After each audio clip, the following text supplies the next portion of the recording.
Okay. Hi, everybody, and welcome. My name is Aaron Shaw, and I'm faculty at Northwestern in Communication Studies. And I'm thrilled to welcome you to the latest installment of the Thought Leader Dialogue series hosted by the Center for Human-Computer Interaction and Design here at Northwestern.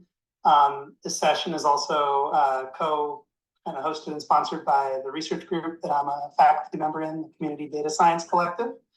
And we are really excited today to host a panel focused on decentralized and federated social media, and to think about some of the challenges and opportunities presented in that space, and to sort of spark that conversation and to provoke some thoughts and responses. We've got three really illustrious and accomplished panelists joining us today. And I'm gonna let them introduce themselves, but I will say that they encompass a variety of different perspectives, experiences, and areas of expertise relevant to the topic, relevant to the subject matter, and I think can speak from direct experience as well as a lot of kind of observation of others and deep understanding of the topic space, in terms of sharing their thoughts on the topics at hand. So with that, I think what we'll do is we'll go in the order in which the panelists appear on my screen. So apologies in advance, but we'll start with Christine Lemmer-Weber and then go to Brian Newbold and then Jazz Michael King. So Christine, could you please kick us off? Sure. Hi, I'm Christine Lemmer-Weber. I'm the executive director at the Sprightly Institute, where we build kind of the next generation of decentralized network tech. And you may know me from, I worked on the ActivityPub decentralized social network protocol, which connects together Mastodon, PeerTube, Funkwhale, et cetera. It is the most widely used, widely deployed, and widely implemented decentralized social networking web protocol that's ever been implemented. Not the most widely implemented decentralized social networking that's not Web one, that would be email. But nonetheless, we're kind of doing some new next generation stuff. Kind of what are the things that are hard to do? What are the things we can't do? And how do we make it so that secure and private peer-to-peer stuff is the default? That was great. Thanks so much. I forgot one key, or really one key element of my request for introduction. So one you handled perfectly and anticipated beautifully, which was to help give us some context regarding your background and engagements in decentralized social media. The other one was if you'd be willing to share something about yourself that we probably couldn't find easily, at least on a search engine or LLM. Although, as one of the panelists pointed out before we started, since this is being recorded, we can rest assured that this will be going into the training data set soon, so we will be able to learn it. So keep that in mind. Well, this is something you could find on an online training data set if you pushed really hard, because it is something I've said, but it's not something I say often, which is that even though I think I have the reputation of being this computer science-y Lisp, like holding up structure and interpretation of computer programs person, when I was in college, I was like, oh, I'm really into this free and open source software thing. There's nowhere to make money on it. I'll become a writer and an artist to pay for my programming. And that's what I assumed I was going to do. I thought I was going to make a web comic to advance ideas of user freedom. And like in a certain sense, I kind of did, because I've like made a lot of promotional artwork and animation for like the projects I've worked on. But my background, like I'm a very hybrid person, and I love many different disciplines. That may make you one of the first people I've ever heard who said that their plan was to have an artistic career as a backup for their technical and engineering pursuits. So that's great. Thank you again. All right, over to you, Brian Newbold, please. I'm Brian Newbold. I'm a protocol engineer at Blue Sky. Blue Sky is a decentralized social web startup company that has a Twitter-style microblogging app, and we have built the product. So we basically kind of like built the product and the protocol at the same time. A protocol similar to and pretty inspired by ActivityPub called AT Protocol. I haven't thought about for a long time what that actually stands for, but it stands for the Authenticated Transfer Protocol. So it's a protocol that can also be used to build other applications and other things. And I'm sure we'll get into the kind of like design considerations and how it compares and contrasts with ActivityPub and other protocols in the long history of the web. My background a little bit, before this, I worked at the Internet Archive for about 5 years. And some of my interest in this was inspired by seeing at the Internet Archive, the web kind of not quite like dying, but shrinking, and a lot of interest from researchers and society in content that's on large closed social media platforms like Twitter or Facebook, and that being like this huge cultural artifact that's just kind of dark and inaccessible to other institutions like the Internet Archive or other people that want to have access to that kind of content for reasons other than making profit. A thing about me that doesn't show up on the internet, I think until now, when I was in elementary school at a Montessori school, we made a time capsule, and I was pretty into computers already at that stage. So my contribution to the time capsule was putting a bunch of different physical media like floppy disks and zip drives, I think, at the time, and trying to think through like which media would exist and which file formats to use and not use proprietary file formats. And so I think that's actually like probably coming up around now that they might crack that thing open. So I should thank you for the prompt to go figure out what's up with that time capsule. Head back to your Montessori school past and try to figure out if you can actually access the files. I feel like you'll have a pretty good chance of figuring out a way to help them access the files if anybody will. That's great. Thanks, Brian. All right, Jazz, please. Hi, thanks, Aaron. I'm Jazz King, Executive Director of IFTAS. It's a nonprofit working on scaling trust and safety and content and conduct moderation in decentralized networks, building tools and resources for the volunteer cohort, connecting them to academic research and best practice. And my background, 20 years in healthcare, data and tech, security and privacy, regulatory concerns, as well as a strong background in healthcare cost and quality reporting. Started my first ActivityPub service in 2018, building a bilingual independent social network for Wales. And that sort of grew into my work with IFTAS. Something that isn't known about me, I'm a little older, so I get to have stuff that's not on the internet. I guess I was a lead singer in a punk rock band for many years. And I once owned a New Age supply store in South Wales. Ooh, that's very nice. That's we'll see. Hopefully we won't be able to bring that back to haunt you, but yeah, no, that's great.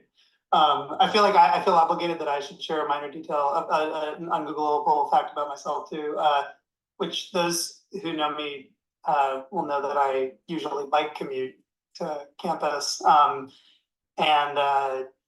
Something that I have told some of my undergraduate classes was that as a kid, I was sort of an unrepentant bike thief. And by kid here, I mean like 2-year-old. I would sort of show up at whatever playground in New York City my parents had brought me to and immediately just go over to whatever bicycle I could find and appropriate it as my own. So I've tried to get better at sharing over time and try to be a little bit more respectful and, negotiate consent and boundaries and those sorts of things. But my roots, I'm a bike thief. So anyway, on that note, so I wanted to start off with a question that would just open up the topic a little bit, especially, for folks who may not be as deep into the weeds and details about federated and decentralized social media systems already. Which is a question that you may get asked all the time, but just what is it? What's different about decentralized and federated social media systems? What differentiates them from other kinds of social media? And why do those differences matter? And just wanted to give each of you a chance to respond if you could share a few thoughts there.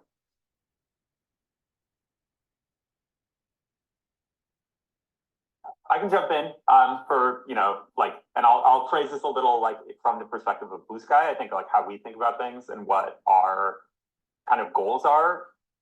And I'll take a pretty like economic approach, which is most of the existing social media platforms there's kind of a social contract, which is like there's one company and one platform, the operator of the platform, and they have exclusive economic power on that platform.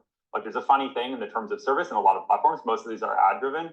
that you can't advertise. And it's like it's funny that that ends up as a content moderation thing, that you like you're not allowed to create content that is advertising unless you're paying them. And that's the deal, right? Like they're able to extract value from the platform.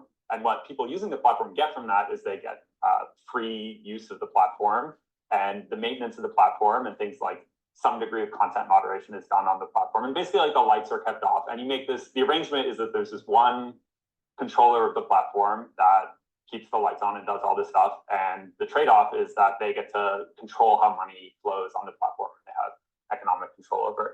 And at least from the perspective of Blue Skies, we think that this social contract has not been very healthy, and it doesn't work particularly well. And we want to basically just change that one thing and say that there shouldn't be that contract. There shouldn't be one company that has exclusive economic control over a network. There should be multiple people that can make money, and those could be for-profit companies, they could be nonprofits, there could be any other number of model, and we don't really presuppose any one specific model of how it should work. Instead, we just think it shouldn't work that way, and that other people should be able to participate. And there's a whole box of other questions that come out of it, but that's like I would say our main kind of like thesis.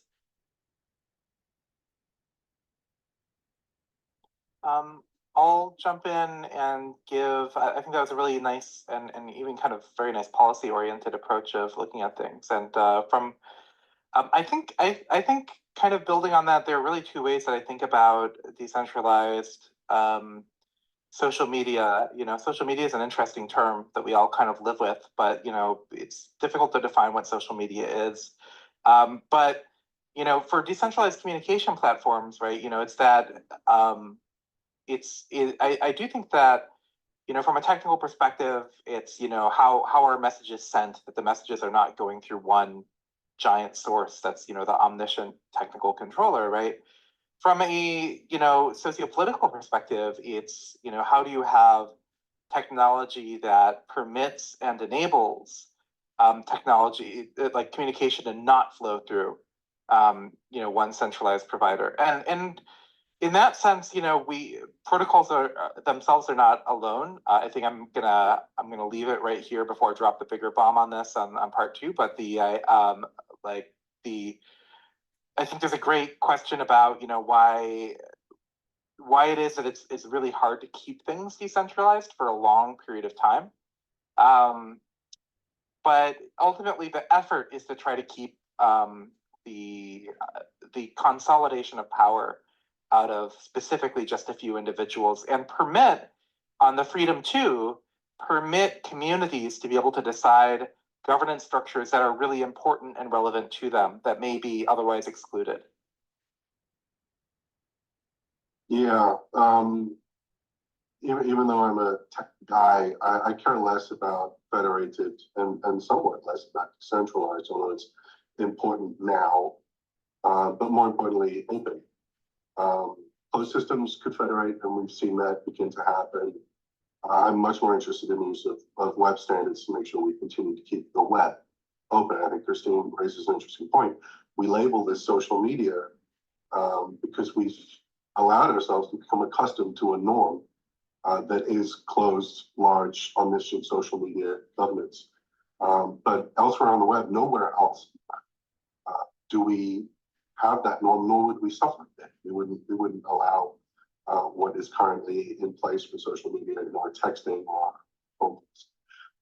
So for me, it's very much about, Christine got to this too, culturally sensitive local governance, and freedom to operate regular human communications planet-wide, without a handful of men in a small area of a state of a country deciding who and when your message is delivered.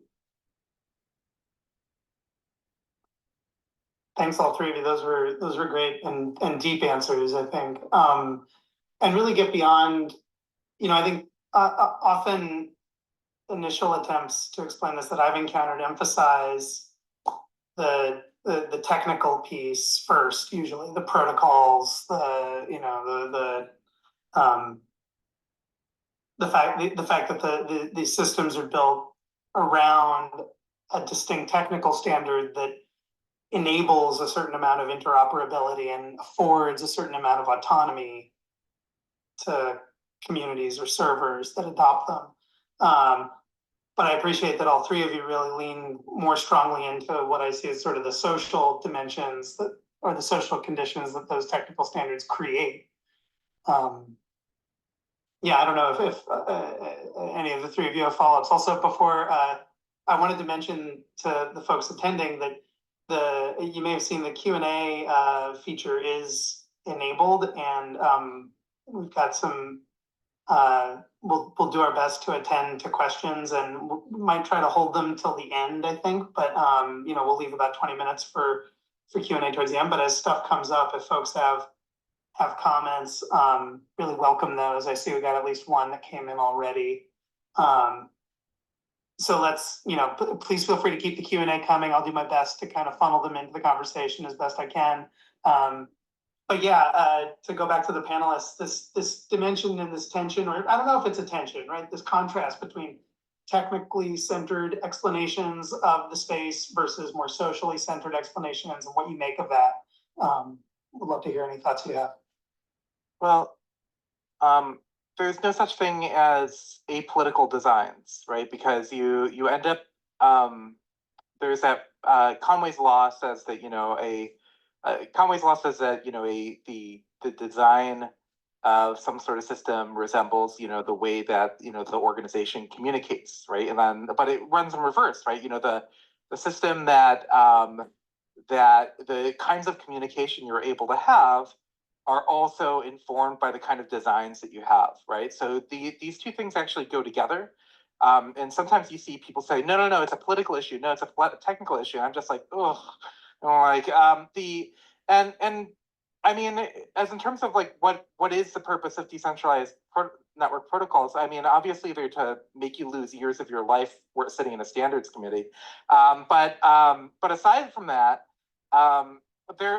they should be to be able to set up the foundational structures to be able to permit, from my perspective, the agency of people to be able to better communicate, right? You know, to the agency of people to be able to build, right? And I don't, you know, I think we can get.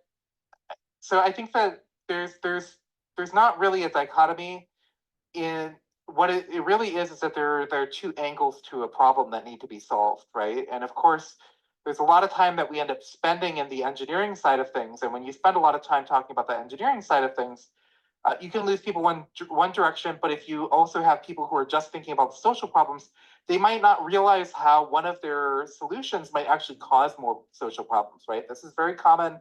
If you look at board game design, this is very common where people are like, oh, this thing's really annoying. We'll just outlaw X, you know, and then it ends up creating 10 new problems, right? So you actually have to have a feedback loop between kind of the technical structure and also the social spaces you want to be able to create. You know, so I got my start in the web, on the web in the 90s. Things were going crazy. And I spent the first 5, 6, 7 years building online communities. And something that has come to me in my gray bearded years is technology is great, and community governance is great. But I feel as a technologist, I'm guilty of this, spending far too much time trying to reinvent something that already exists, which is human communication. And I feel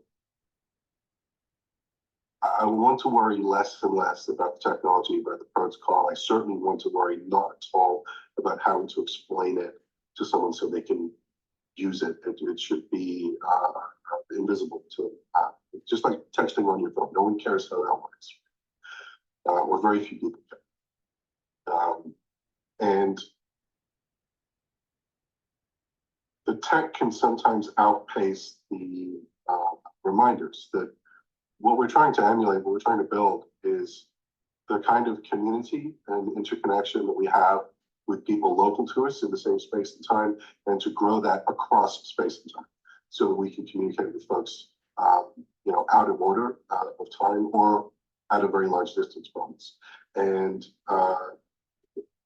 so I guess I'm trying to say, I really hope that the evolution of where we're going is that we care less and less about the tech and more about making sure that whatever we're building, whatever we're designing, whatever we're implementing, whatever government structures we're putting in, we're not trying to reinvent human communications. We're trying to make sure it can continue and continue to serve humanity globally.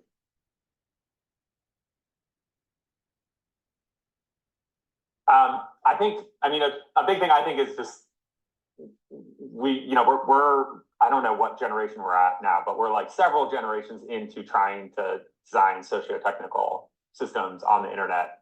And there, many like people have been trying for a long time to be like, oh, well, let's come up with a set of technical properties that will have the social outcomes we want. And that's just like not, I think everyone, this was like maybe a debate 15 years ago, but like everyone's like pretty moved beyond that. There are still a couple, like you can still nudge pretty strong. And I think we try to do that. We try to identify like what are some key properties, like what are some abilities, what are some kind of like social contracty things, and then we can, to some degree, a little bit technically try to ensure that those things are easy, so that like we can try to make water flow downhill in certain directions. But water's going to flow uphill. A lot of this, especially a lot of our focus at Blue Sky, is on like very large scale public conversations, which have their own, which is somewhat controversial. Like maybe a lot of the problems with social media is that you're trying to get 100 million people in one room and they're all just shouting at each other, and this is like, that's actually the problem. We're trying to make that work still a little bit, and we think about that we spend a lot of time trying to, maybe that's making water flow uphill in some way, but we know, like we just know people are gremlins, or that there's like moneyed interests that are going to try to like abuse the system. They're going to try to drag it, right? Like you can't go into this thing like, we'll design it, we'll set the rules, and everyone will just follow the rules. People are going to try to take it and pull it and like abuse it and do it in the wrong ways. So it's just trying to like set a couple principles or ways or dynamics. So it's really just trying to set the tone and the norms, the expectations. So it's like the culture and the expectations and kind of the social contract that people have when they're using the system are what we think will like hopefully or potentially last over a long time and can stick. And it's kind of just showing a way, it's like showing a demonstration of like, it could work in this way. And if we build a system that demonstrates that, then the actual technology, and to some degree, I mean, I think protocols are very strong and standards are a very strong social norm and a really good tool of like, how should the governance work? But I think on their own, they're not gonna like you have to show, I think Activity Pub has really succeeded at this, right? Like it demonstrated like a vision of what the norms would be and how conflicts would be resolved socially. And they've succeeded in that, mostly from this cultural aspect of like demonstrating it in the real world with real groups of people. And so we're trying to do that as well with some of the ideas that we have. I think that connects back to the original question of like technical, like where the technical and social things are. I think there's a little bit, I mean, another way to frame it would just be like, it's like, are we trying to be a little like prefigurative? Are we trying to like have some vision of how we want the internet to work? Like what's the social structure and the social norms we want? And sometimes you can just look at that and be like, well, you would need this technology to enable that. If you just build the technology to enable it, that's totally insufficient to actually have that outcome take place, right? You kind of have to like seed some communities, you have to seed some norms, you have to have examples, you have to like show people the vision of it. No, I mean, these were great responses. I mean, I think for me, it really underscores, I mean, like you're preaching to the choir. My background is trained as a social scientist, and I'm here as a faculty member of an HCI center that focuses on socio-technical elements of design, computing, online interaction, mediated interaction, right? So I think, to me, the language of norms and agency and connection, right?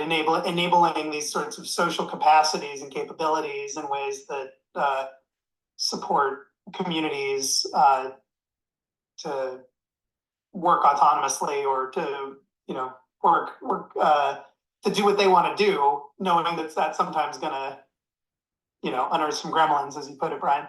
Right? I think that that resonates in a lot of ways for me. I mean, I think the one of the things that I think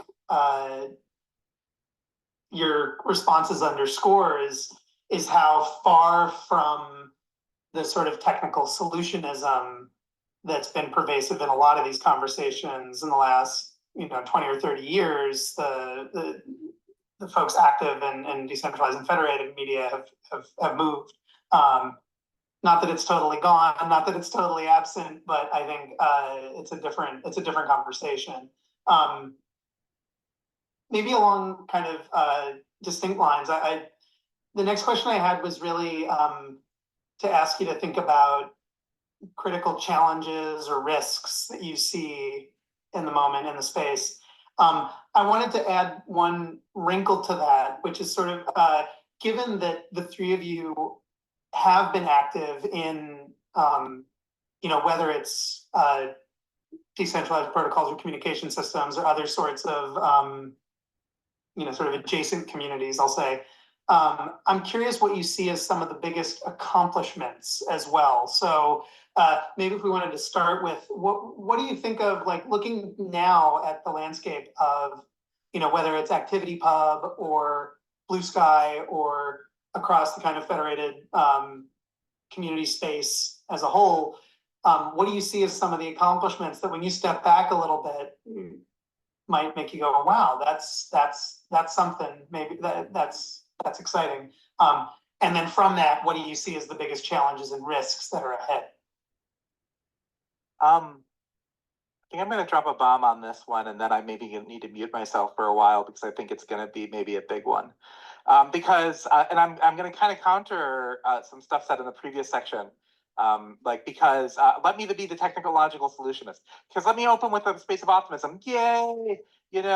We got ActivityPub, we got like millions of users. Yay! Blue Sky's got a bunch of people. Yay! This is great, right? We've got a lot of implementations. We actually did it more than we've ever done it before. It might not be everybody, but we're actually seeing that this stuff, mostly works. But on the other hand, we've seen SMTP/email, was our first decentralized social network.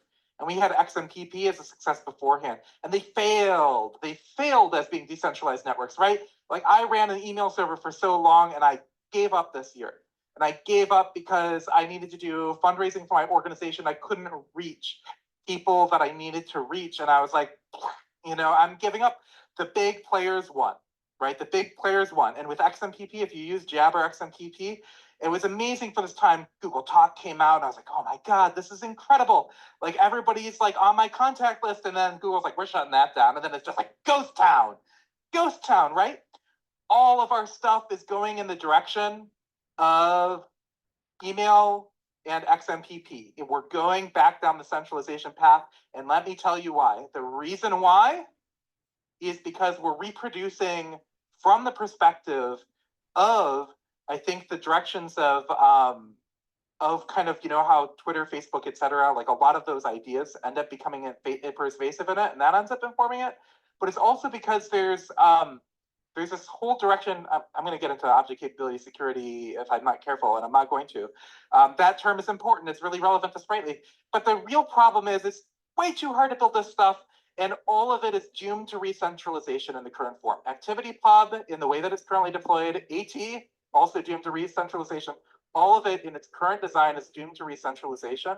And I think what the only path out of there actually is some kind of fundamental restructuring. I do think there's great research happening in all of these spaces.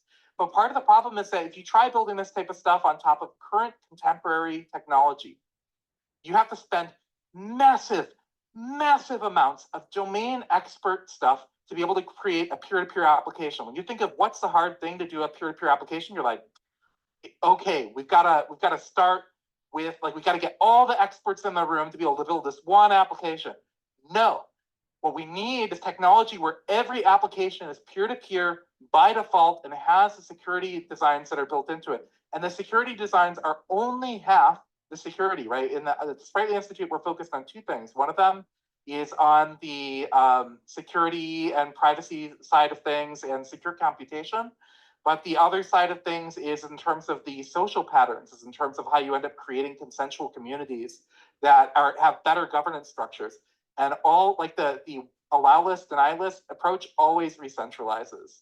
All of that type of stuff always re-centralizes. There are other patterns that have been researched they've been sitting on the shelf for a long time, and it's partly because a centralized perspective really encouraged it to be put on the shelf. And part of the reason Sprightly happened is that when we tried, one of the experiences I had was, okay, let me try to explain some of these ideas of something where we can do peer-to-peer by default. We can do these kinds of like peer-to-peer style designs, these kind of object capability security style designs.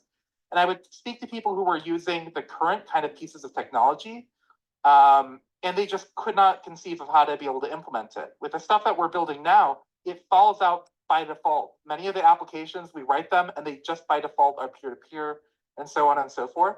So this is a ramble and this is a rant, but the future of technology should be that all technology is peer-to-peer, consensual, and secure by default. That's the default easy path. You should not need to get a giant group of people together in a room. And doing that requires enough sufficient research and foundation laying so that that becomes the default. And we've had this happen before. The fact that we're all able to use SSL, right, TLS on our connections, right, not have to understand that and have a secure connection. The fact that we're able to use TCP and all these other types of things was because of publicly funded, like commons-oriented research that was looking at foundations. And we really need to do some foundational research. So I'm going to say, yes, I care about the social side of things and I focus on the social side of things. And I'm really glad that Mastodon was adopted by a bunch of queers because it made sure that the Fediverse had a good environment. But what technology we have enables what our limits are. And I want to not see the failed state, I didn't mean failed state in that way, but I'll take it, of email and XMPP to keep happening to our systems. And now I'll mute myself for a while.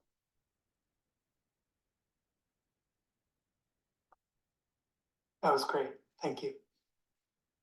Got applause in the chat. Brian or Jazz, tough act to follow. Either of you want to jump in? There's a lot of thoughts there. There's a lot I could grab onto. I think I really, like, just on a personal level, like what motivates me and what I think of in the future, like what am I like optimistic about or not? Like I'm very focused. I focus a lot on role models. Like, is there a role model project? Like, is there something else I can point to that was actually technically good, had a sustainable business model or some revenue stream, and like actually had real people used it and it was successful. Like a huge shining light for me of this generation of technical projects was the Signal project and the Whisper protocol and LibSignal. It's interesting because it's not a standard. There's no standard. It's just a nonprofit that puts out some tech. It's been very, very influential in my opinion. There's a lot of other projects in the space. It builds on other work. It's not like it's the one thing, but I refer to it constantly as like a big success in an area where there's like been a lot that has not gone well, right? Like chat is quite centralized. Like there's almost everyone is using these, like people are largely moved away from SMS and MMS into these proprietary platforms, which have like, and for better or worse, like many of them have now adopted the Signal protocol or something very close to or inspired by it. And more so than that, it just shows like it's an example where it's like, oh, they're like, we can do this. Like we could build a open thing that tens of millions of people might actually use. Like if there wasn't that, it's like very easy to get depressed and just be like, these huge companies are all winning. They're winning so hard and so fast. It's so hard to compete with them. They have such big engineering teams. So to me, it's like these existence proofs. And that's like, I don't know, like it's a little bit of some of that flavor of like the prefigurative thing earlier, where it's like, can you see, like, is there a vision of how this would go? And something like Signal has like huge, like, I don't even care if the protocol is good or not, or if it's standard or something, right? Because they've just shown that it's like possible. And it's like the social aspect of it. Like they were able to make it successful. They were able to find funders. They were able to find, like, they were just able to make the whole thing work. And it's all that like extra glue work at the end that's so hard. So I'm a fan.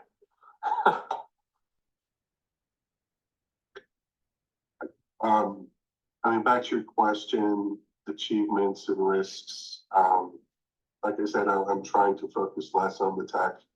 Tech is important, and technologists should worry about it. But if we stick with the term social media, centralized social media, I guess one question that I have is, what is decentral? Is it down to the individual? Is it billions of decision makers? Is it community leadership? Is it community governance structures? Is that decentral?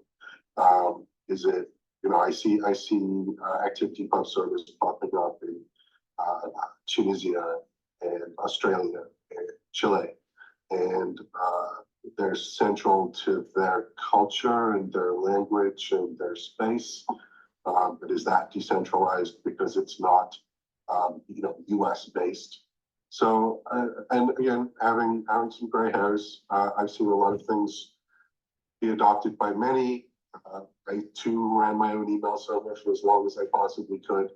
I think there's a natural cycle online and off to this, whether it's sociopolitical, whether it's technological, but there are definitely cycles in what we want and what we expect. And I think in these current times where we are in an increasingly evolving regulatory environment that itself is pushing back from Australia, from the EU, from the UK, from Canada, from others, against what they perceive as centralization by their definition of it being not them and centralized to a North American perspective. And that flowing down to individuals. And I think it's not inconsequential that 15 million people, 16 million people signed up for an account on a thing that 15, 16 million of them don't understand exactly what it is. So the risk for me is sustainability of that at scale while we ride that flux. I think there's 27,000 activity pub services. I don't know how many app protos repos are running. There's Nostra, there's thousands and thousands of people diving in. Many of them, of course, technologists, many of them community leaders or community managers who would like to care less about that technology. And one thing that the tech has done for us, especially with cloud deployment and where we're at now versus where we were 20, 25 years ago, is you can set up one of these technologically based community services for like $5 a month. And that's a lot of money for some people, but not a lot of money for others. And it's fascinating to me to watch this explosion, knowing that it will recoalesce to some level, but I'm interested to see what the natural level of that re-centralization might look like. Is it 1,000 service providers? 10,000? 500? Is it 5? I don't know.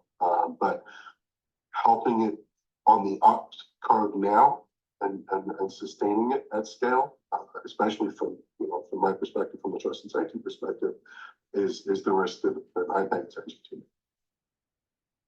If I could jump in one little thing that touches on a point in there, and from the original question of like things that we're proud of or like accomplishments, this is kind of a weird underselling one, but one of the things I weirdly kind of proud of with Blue Sky is we have a community of people that hate protocols. Like they don't want us to be distracted by it. So they're always like, you nerds, stop it, like just give me gifts, like just like stop doing this protocol stuff, just make it a centralized platform. No one wants this decentralized stuff, no one cares, stop it. And we've retained them. Like they still use Blue Sky because we built something that like doesn't require them to kind of like buy into it. That's not like, I want people to appreciate it in the long run, but like I have a little bit of pride that like we built something. I don't know. I can see people could criticize this easily, I think, right? That we've like recreated a lot of the experience of the centralized platform. But for it was a big part of our approach and values is try to build, like meet people where they are and like build something that was like, you didn't have to compromise. Like you didn't have to accept a lower,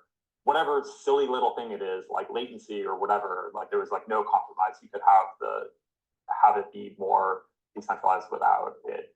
Yeah. Anyways, I think you got the point. That's a great point. I mean, I think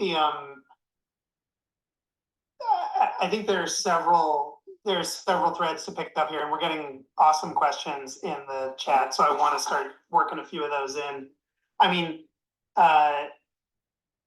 one question that maybe is worth bringing in here came from a doctoral student who's done a bunch of research in the space, Carl Kohlblazer.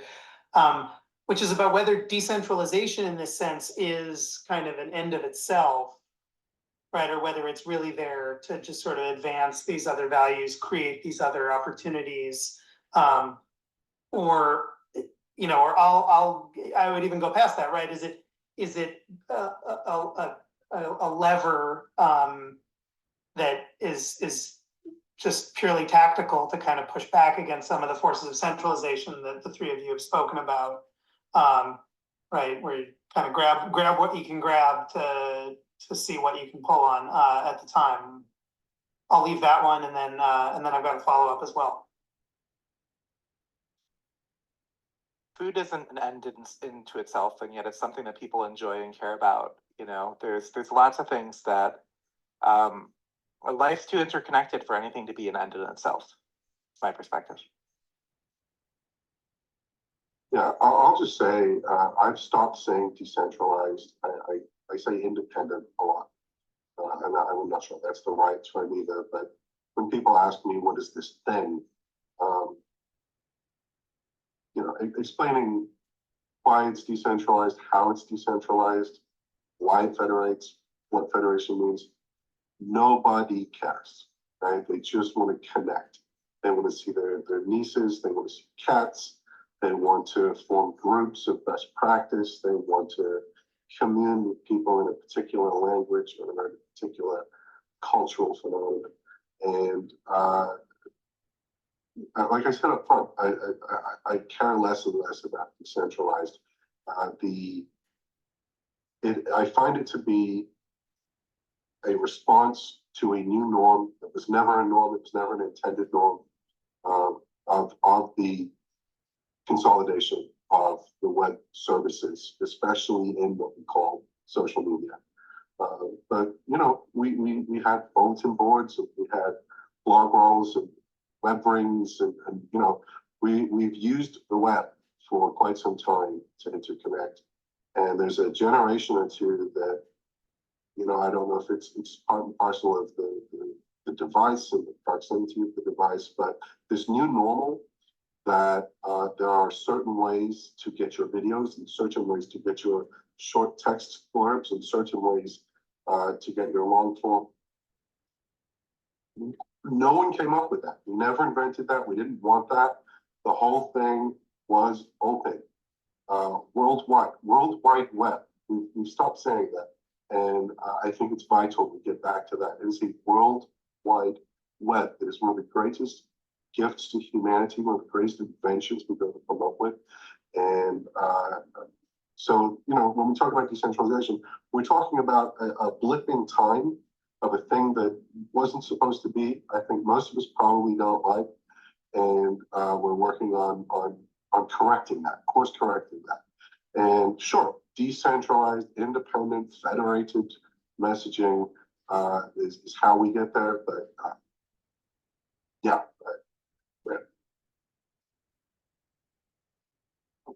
Yeah, it's not. I would make a questionable connection to like market economics, and so to me, it's not about like in that analogy, it's not about decentralization for the sake of decentralization. It's about like is the political economy healthy? Like are things help? Like so in a very concrete sense, one question I have a little bit like personal feelings about this, or maybe a little different from like the approach Blue Sky's taking, and I like agree with the approach the company's taking, to be clear. One, like we get criticized a lot. I think a lot about this. There's this guy David Rosenthal who comments a lot on things like cryptocurrencies or decentralized, and he's basically very critical of almost everything that calls itself decentralized because it's not actually decentralized, right? A lot of these projects have this really cool peer-to-peer program protocol or some peer-to-peer thing. In fact, it ends up being almost everyone in one place. Like a good example of this is Git. Git is this really cool technology that's used by software developers. So it's probably not super well known outside of that field, but it's like extremely popularly used in the software development field. And it's decentralized. It's a decentralized version control system. And there doesn't need to be one centralized server. And almost everyone uses this product called GitHub, which is owned by a company called Microsoft. So it's like super centralized in a way. Like it's a very decentralized technology, but it's re-centralized into this one thing. And to me, there's like a question of like, how much of a problem is this? Like, is it causing big problems to people? And there are alternatives, and people do use other alternatives. But I think there's at least a big advantage in that. So someone like David would look at this and be like, it failed. The whole project failed. The whole attempt was like, it's not real. Like there's market consolidation. They failed at what they were trying to do. I think GitHub, and Microsoft are like still quite like constrained in what they can do. They have a lot of like pressure in what they can't set prices. They can't just do whatever they want, because it's still quite easy using the technology to switch to other things. And that's not just because of the technology, because they're using it, it's because there's this whole ecosystem of these other market alternatives and other things like this. And so to me, I think this is like a kind of an open question. Do you need, like, is it really decentralized if there's not like one player has more than 10% of people using the technology, or one player has more than 50%, or one player has more than 1%, right? Like, is there some number is that what matters? Does it matter that there's actually a huge number of small people providing the service, and that any form of centralization, like any large player in the ecosystem, means it's failed? Or is it the kind of like guarantees of the technology or the network or whatever, like you have some credible, we talk internally at Blue Sky a ton about credible exit, that people can credibly leave. And so if Blue Sky became evil or became shitty and we started exploiting our users, do they credibly have a way to exit from us? I think we're not quite there yet. I think we've designed the protocol quite well, but we need at least like a GitLab to our GitHub that's like somewhere people could go to. But I think we've kind of defined success as like these properties like credible exit. That's sufficient. Like we don't actually need like there shouldn't be any one player that has more than 5% of people in the network. I think there's like totally reasonable debate on this. Like I think a lot of people say, no, what you really need is lots of small players. If you have market consolidation, you've failed. Another question that came to us from Andres Monroy Hernandez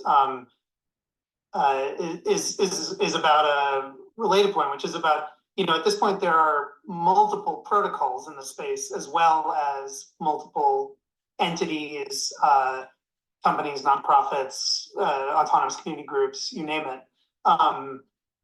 So at the protocol level, there's AT, there's ActivityPub, there's Nostr, there's others. I'm sure there's many that I've never heard of. Right? Do you think that there's value in having sort of diversity or diversification at that level? Or do you think that the system would be maybe better off with some amount of consolidation? I don't know if we need to call it centralization, maybe standardization at that level. Right, like in terms of thinking about the different layers at which centralization and standardization might occur, what do you see as some of the benefits, trade-offs, downsides to the way things are and the way you see them moving? What's easy to forget is that we have had massive consolidation before ActivityPub happened. The reason I got involved in the ActivityPub protocols, there was Diaspora, there was StatusNet with OStatus, there was a whole bunch of different things. There was like Friendica, there was like something called Elk or something like that, and they all spoke different things. They were all incompatible with each other mostly, right? So we ran this big effort to try to consolidate, create a protocol that a lot of different things could adopt, and we succeeded, right? We managed to get out a protocol that lots of different pieces of software adopted, right? And that was a big multi-year standards effort. But I think that there's still a lot of interest. I don't have that much interest in spending most of my focus on the building a decentralized Twitter or Facebook version of things anymore.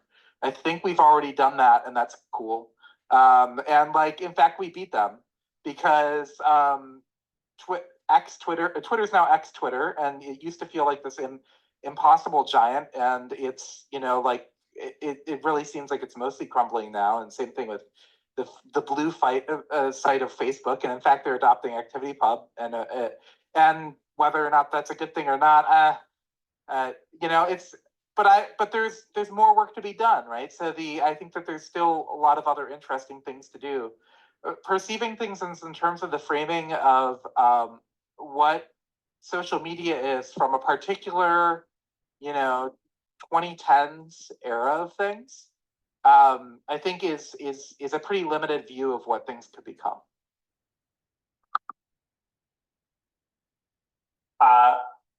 I agree pretty strongly with Christine, or like in particular, I'd also loop back to something she said earlier, which was like, we need to make it so that when people are building new things in the future, the obvious thing to do is make it decentralized. The obvious thing to do is make it peer-to-peer. Like we should have kind of like frameworks or technologies or protocols or whatever that when you're sitting down to start, like we can't just fight like the last fight or the previous generation stuff, and we can't just recreate these existing products. We need to make it that like when new young folks are building some new thing, that there's like it's easier to do it with these values and this like decentralized design. So that to me is kind of the long goal, right? Is that like in 5 or 10 years that developers that are starting new things would do things that way.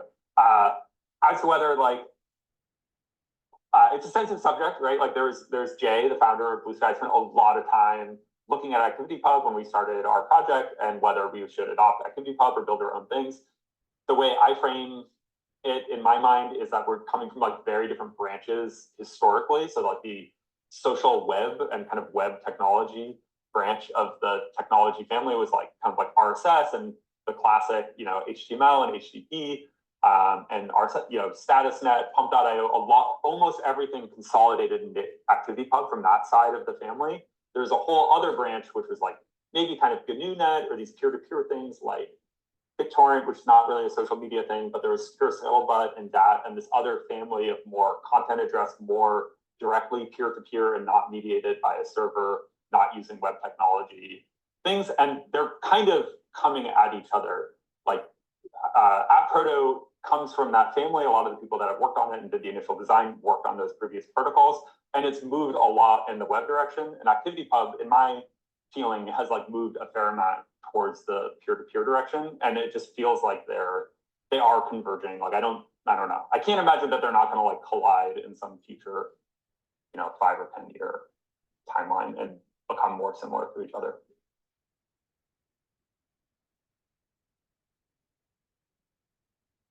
Jazz, I don't know if you have like a. So I'm hesitant to say it.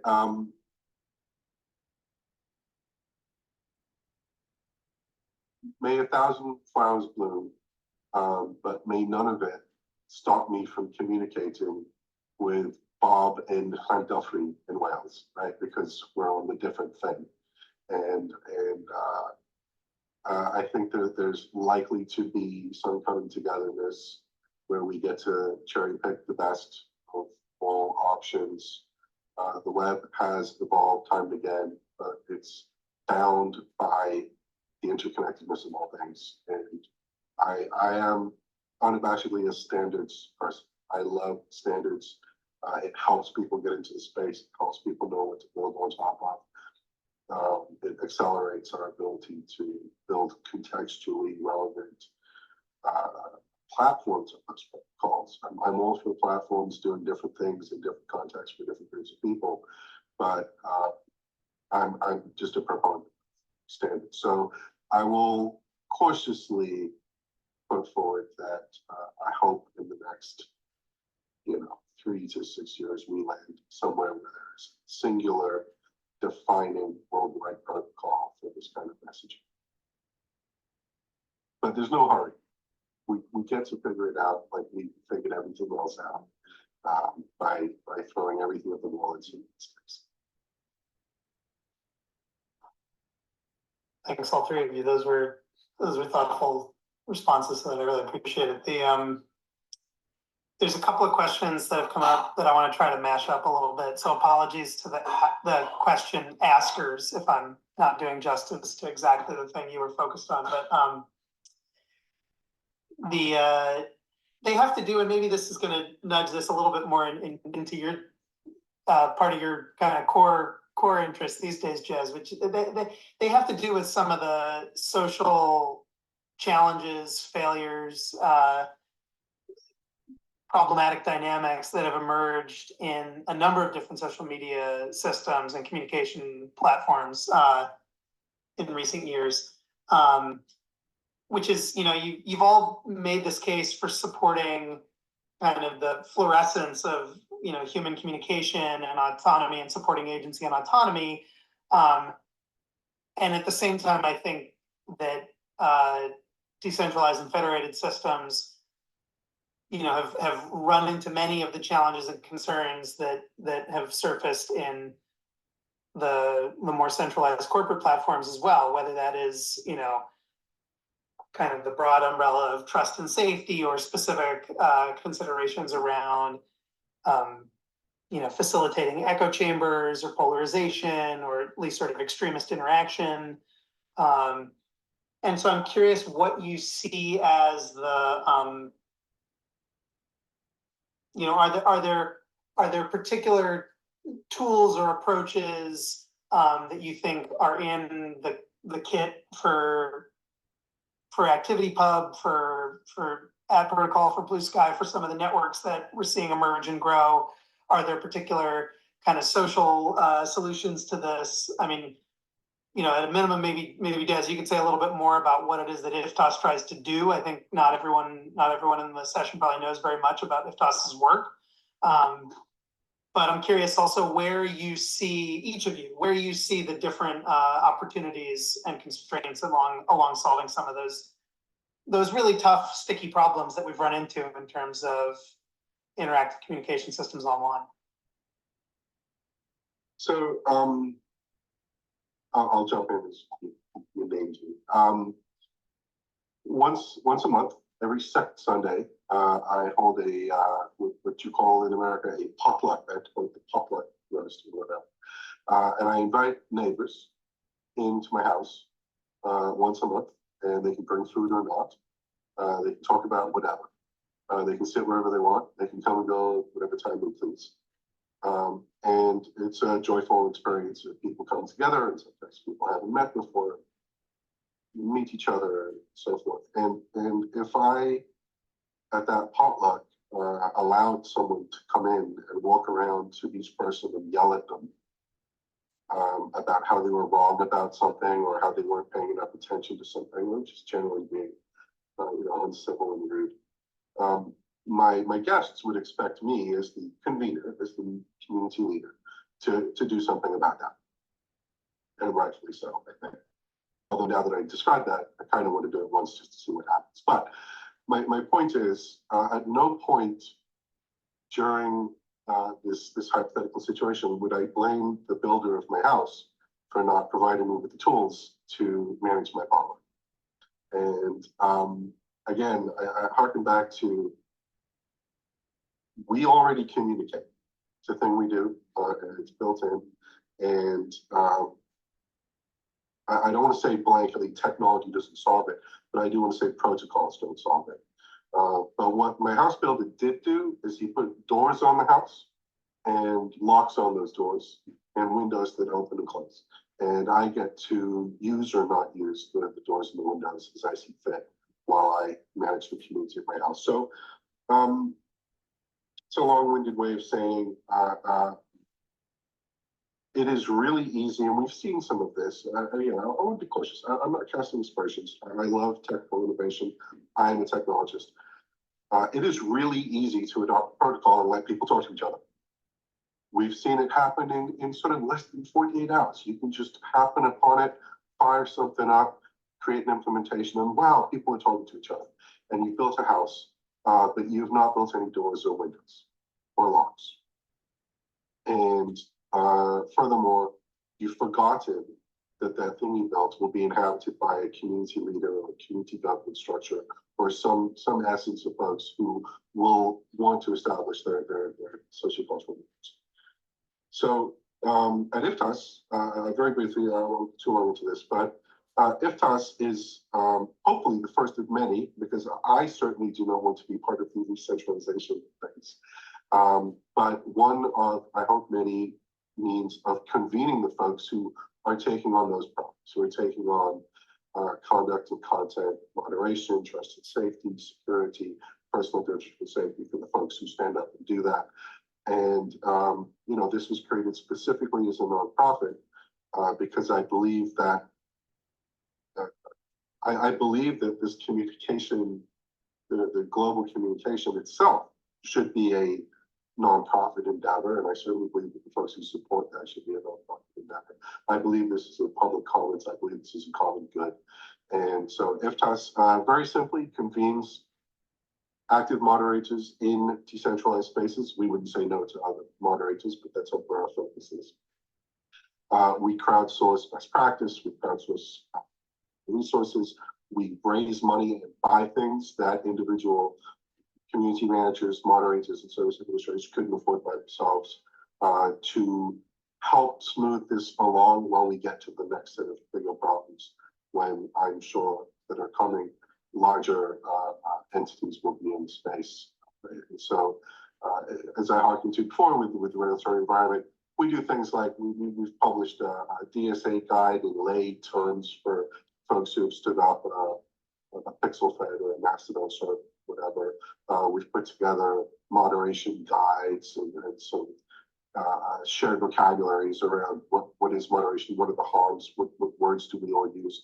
We're working on translation projects now to make sure that folks in languages other than English can consume that content. And basically trying to add some robustness, add some integrity to the trust and safety community, so there's room for continuous improvement, best practices, collaboration, that sort of thing. And you know, we're relatively young. We incorporated in August of last year, but we didn't really get started until November by the time we got some money. So there's lots of activity going on there. But to your point, we're not building any tech. We're building a very small amount of tech, as little tech as possible. As I tell my wife, it's 2023. Of course, we're using technology. It's 2024. So all that. But you know, we're not tech focused. We're focused on convening the people who are trying to use the houses and the doors and the windows, and trying to make sure that the people building the houses are remembering that when you have your potluck, you may occasionally need to eject an itinerant guest. Building on that, I think the potluck example is great. And I think the pointing out the windows and doors is great, because you're not going to blame. You're taking some responsibility for the curation of things within your house and etc. It would be a completely different scenario if you said, let me throw a citywide, countrywide, worldwide potluck, and I'll moderate that, right? And this is effectively what, and this is part of the reason I'm a little bit on the term social media. There's this kind of like venture capitalist funded 2000s, 2010s era version of social media where there's this vision of a public town square. Bunch of bullshit. There's no such thing. There's no such thing as a public town square. There's no such thing as a global community. Those don't exist. There's no such thing. You don't have those. So the question of like how are we going to be doing things in Sprightly? If you're trying to look at it through the lens of how do you do it, comparing to the moderation approaches taken on Facebook, on Twitter, or even on the present day Fediverse, that's not what you're going to end up seeing, because that's actually not a model that human beings have ever lived in until we forced it upon them, or rather a bunch of corporations normalized the idea that the world would be a lot better if we let things work that way. And it doesn't, right? A globally public environment is impossible. So what I think instead is, how in our lives do we end up having community interactions? Do we end up having introductions between human beings? Do we end up growing consensual communities and intentionally governed communities, right? And there are actually a lot of flows. There's a flow that led to me ending up in this meeting, right? There's a flow that ended up to people actually joining this meeting. There's a lot of flows that end up with the things actually becoming manageable. And it's a different perspective. So if you're, I think the kind of moderation tooling, when I say that the allow list and I list thing always recentralizes, and of course it does, because what ends up happening is you start out with a deny list, but then if you imagine everybody self-hosting, that's the dream, right? Everybody self-hosts, you're not gonna be able to ban the server, you're gonna ban everybody individually. it's not going to work. And then so you say, okay, we'll do allow list. And then we'll say, well, I guess we'll just allow 3 servers. And then eventually it reconverges on a thing because people can't keep up with it. So it's a doomed approach. The global town square doesn't work with decentralized systems. So what I think we should be moving towards is how do we think about consensual interactions? And that's the kind of research we're doing on the social side in the Sprightly Institute to have more intentional and consensual and community governed approaches to online spaces. And it's not the type of approach that you'll get from looking back on the days of what Facebook and Twitter were trying to sell us of how we should think of community and communication working. While Jazz was telling his story of potlucks, what I was thinking of was an example here in Seattle where we have a number of beaches, and one of those beaches is the nudist beach. It's pretty much the last nudist beach in Seattle. And there's a conflict going on right now where some people think they want to have like a playground next to it and there'll be a bunch of kids, and they think it shouldn't be a nudist beach anymore. You shouldn't be allowed to have this space in the city where adults just hang out naked. And a lot of people are like, well, there's this whole conflict. Well, a lot of the beaches used to be nudist beaches, and a lot of those have been removed. This is kind of like the last one. There's a community. It's not really causing any harm. Like there's not a conflict right now. Like there aren't kids coming down to this beach. And so there's this whole, and it's a city. There's a governance structure. Like there's this city council that people go to that have elected representatives, and that's where things play out. But also like this has become pretty heated. So people on both sides of this debate are like totally going, it's in one neighborhood. So it's like, should the people in the neighborhood decide, or is it the city overall? Because now it's the only one left. So people coming from all over want to come to that one location. People go to the press, people are lobbying to the mayor, people are lobbying to the governor. They're jumping up the governance hierarchy to try to like resolve this dispute in this neighborhood. And to be clear, it's like not like super, super heated. And there's another example I would give of this is in, San Francisco. Like, can you be naked in the street in San Francisco? Like you can be fully nude in the street in San Francisco. That's the ordinance and the law of the city of San Francisco, but it's like quite controversial. And what are the situations? It's like fairly relevant to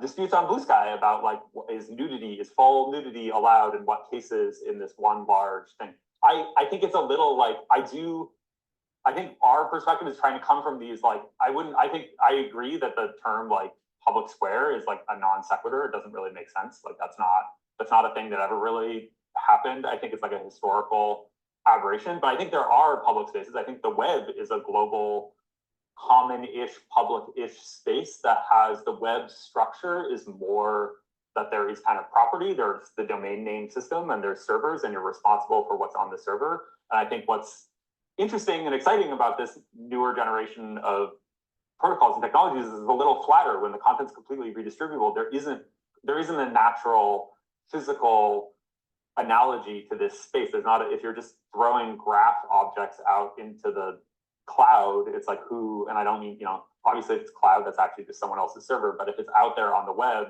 and it's redistributable, it becomes more ambiguous, like what space it is. I think this has been a weakness. Like Blue Sky's really focused on this and tried to make composable, stackable moderation and build a governance thing around dealing with these more public spaces and have layers and have hierarchies so that there's more local control over some things, but people can come in and out of those communities and make it all kind of work as one larger hierarchical space. I think we also need, like, a thing that's definitely lacking in the protocol and in our product is like these smaller spaces where there's a more clear, I don't know if you're really going to legalize it, be like kind of like jurisdiction or like control and like a clear definition of what the purpose of that subspace is. I think the web, like what's the purpose of the web, right? There's no who runs the web and who's responsible for it. I think it's already been a big success in that it's pretty undefined.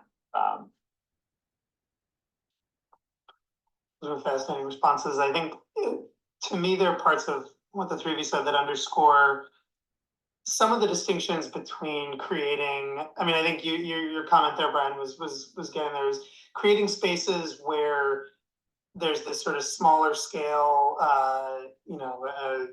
Christine's words were consensual or intentional community building opportunities, and where the metaphor of the potluck in your house, I think, maps quite a bit more directly, or at least something like a locally bounded set of interactions versus this more globally kind of expansive set of interactions. at the same time, I think there's a tension, and I'm going to riff on another one of the questions as sort of a final question here, and I'll ask if the panelists, if you can make your response to this one really short, and if you want punchy, I don't know, up to you, because we're about to run out of time. But I think one way to think about this too is the distinction between creating meaningful conversations at sort of more intimate scales, and creating spaces where celebrity, where pop culture, where sort of mass cultural phenomena can thrive. And I think these were always ways in which I think what we've come to, accept or not as sort of social media, these were always ways that, aspects of it that were sort of grinding against each other in certain senses, or maybe coexisting uncomfortably, comfortably. It may depend on time and place. So I guess, what do you think, what do you see as the most important, if you could pick one single thing that you want to see proceeding in this space to kind of build, sustained engagement, commitment, to preserve the kind of affordances for autonomy and agency that and humane interaction that you've all talked about, what do you think is that critical thing?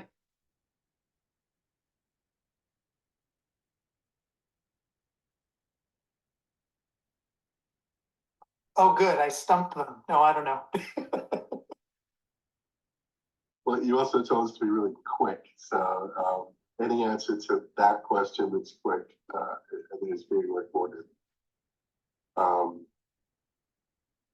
I think it's vital to bear in mind, we talk about a friction between sort of the pop culture content delivery versus human interaction.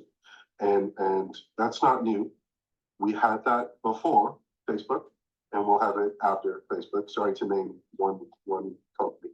Facebook is on my list because I'm in New York. There's a New York Welsh group. They only post on Facebook. I don't know what they're doing. And it really grinds my gears. And that's sort of my day-to-day, like, that's why. It's not why, there's bigger reasons. But, I don't consume pop culture to any great degree. I don't know, who's influencing what with what products. But I absolutely don't want to stand in the way of people who want to consume that. And this sort of gets back to my notion of really simple social. We should just get to define what we're consuming, because the web is open. And we should be able to go to any of these tiny, medium, or large public areas and poke our head in, decide if that's where we want to be or not, and leave if we don't like to. Freedom of association, freedom to not associate. I think it's a perceived friction, again, from a new but short-lived norm that wasn't around before these things existed and won't be around for much longer.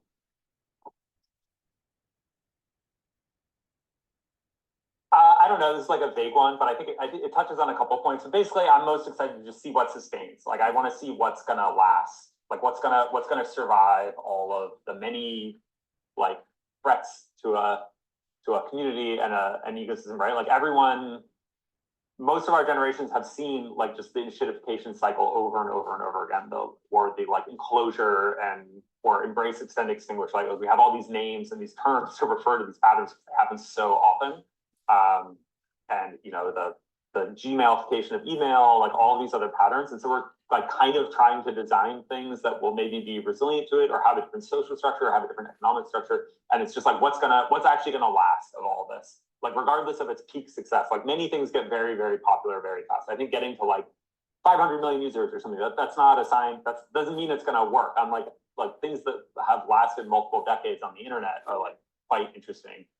So like, what things are, what's the financial model? What's the mental health model for like moderation of these services over time? Are we just relying on volunteers who don't have much expertise? Are they able to organize into things like IFTAS and make this like more sustainable over time?